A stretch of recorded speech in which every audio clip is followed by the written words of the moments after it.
Hello everyone, this is Azraelis and we are talking about Excalibur today. So, this was a viewer request, so I dropped what I was doing. I was working on some gameplay and I went ahead and put this one together because there were some people waiting for it. Guys, this and Frost, there's no change. There's quite literally no change to the way they're played. There's actually one in the case of the Excalibur, but the Frost is the exact same. There's just a couple different changes. The reason I was postponing these was because I was actually planning on piling them both together, because they both require very little explanation. Someone who has been running an Excalibur already knows what to do. But the first thing I have to say about this whole entire subject right here, about this guy, is, once again, guys, the forums are just completely wrong.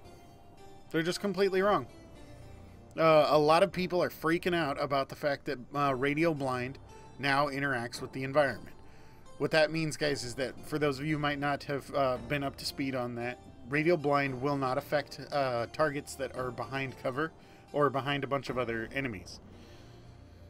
Which makes sense. Logical sense.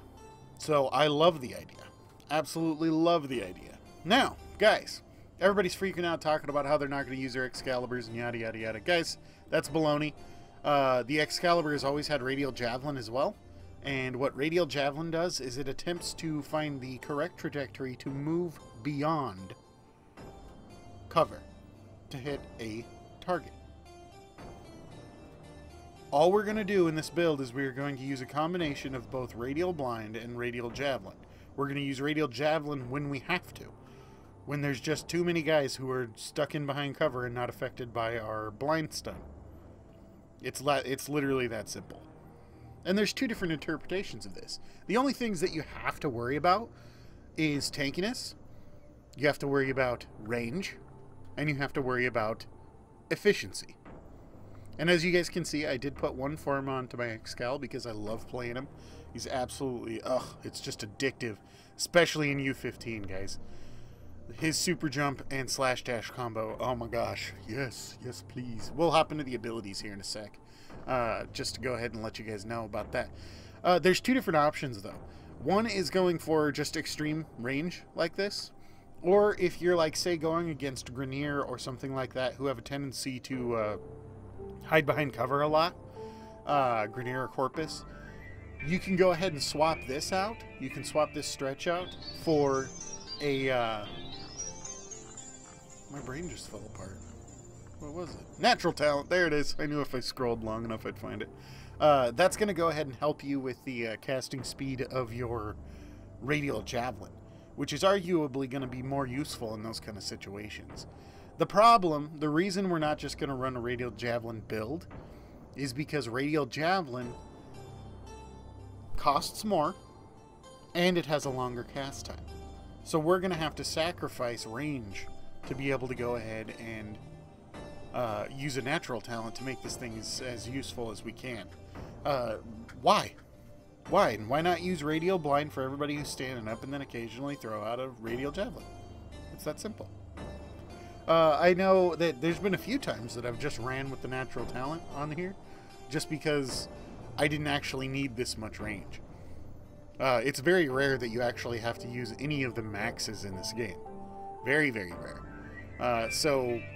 And that's any maxes. So, just keep that in mind. You can do whatever you want. You can run a stretch or a natural talent, whichever one makes you feel more saucy. So, anyway, other than that, guys, do pay attention to Rage, Fleeting Expertise, Streamline, Flow. We have our maxed out 75% power efficiency here. Then we have Rage as well. We have Flow, and we have Energy Siphon. The big deal about being an Excal and high-level content is that you gotta keep those stuns coming. And in this respect, we're talking about stuns and staggers. You just gotta keep on having them coming. And you want to use them when they are useful, not just spam. That's the big deal.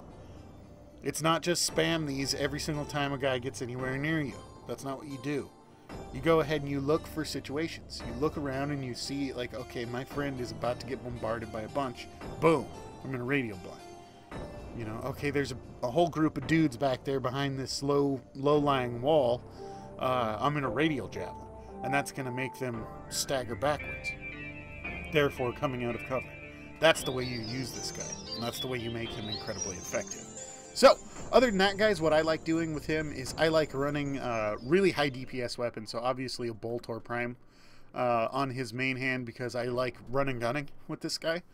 His slash dash and his super jump make him so maneuverable that he can just run and gun is like his best friend. You just running through, you're just bailing, you know, you get into some trouble, you just leap into the air and fly away. And that's just what he's all about. So it's fantastic. Anyway, the only things that are interesting about this, guys, is of course Vile Acceleration. That's on here because it is going to increase my DPS, my burst DPS.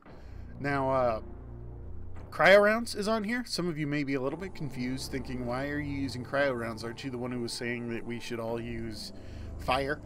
Yeah, guys, what you have to pay attention to, my bar for that is 30%. If I have over a 30% status chance, I'll go ahead and I'll think about putting on fire. If I have below a 30% status chance, there's really no point in running anything that's going to be going any other direction than sheer damage. Pretty much what I mean by that is, if you're not going to be status procking over 30% of the time, then those flame procs are going to be useless to you. The damage isn't what we're concerned with. We're concerned with the panic.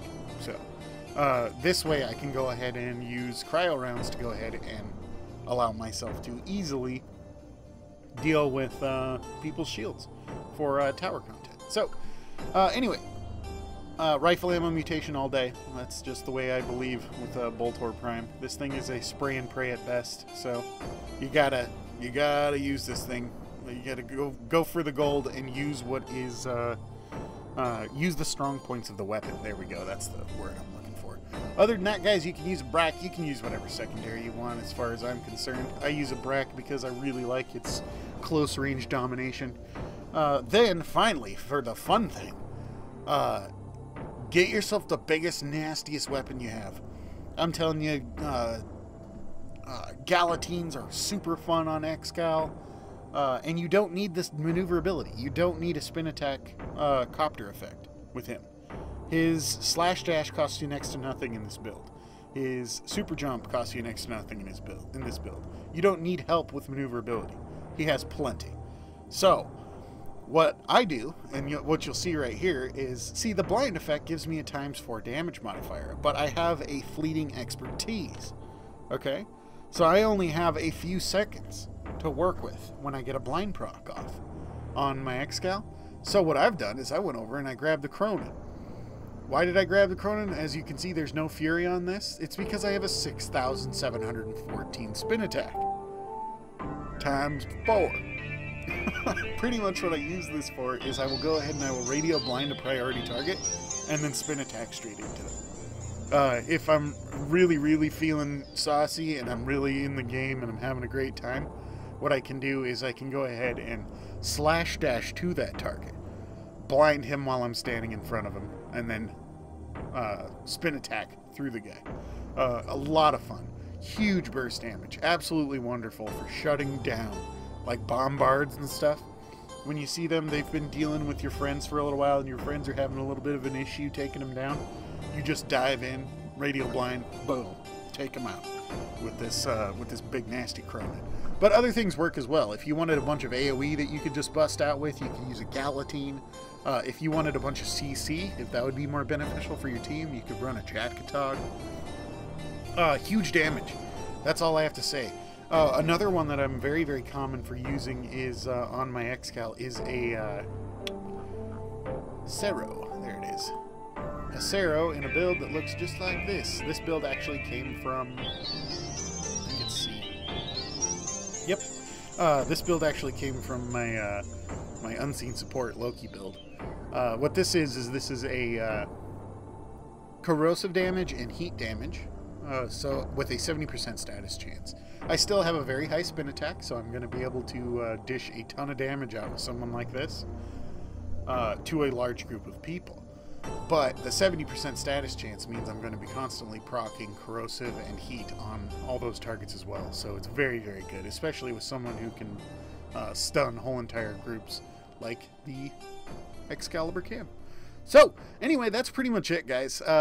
Definitely keep playing your... like that guy who I was just talking about a second ago. Ugh, man, play your Excalibur forever. If you like playing Excal, play him forever because he is exciting, he is fun, he is fast, and he's not insanely OP. And that's one of the best parts about it. He's not just a one-button win. You're going to be doing lots of different stuff, and if you're not, then you're not going to be as good of a Excal. If you're a really good Excal, you're going to be doing stuff from start to finish, non-stop, just changing it up, flying around, and being all crazy. So, anyway, yeah, thank you guys for watching. As you can see on this build, I am using a, just as a final note, I'm not using my, my Mephistopheles, my Kubro. There's a reason I haven't been using Kubros lately, guys, mainly because, and if DE ever watches my videos, please, please put an option in for the volume on... You put a volume option on for Ordis, but just put a volume option on for the dog, okay, in the thing. I've literally put him into the stasis so that I don't have to hear him constantly barking. Anyway, thank you guys for watching. I'm Azaralis. Peace out. I'm out of here.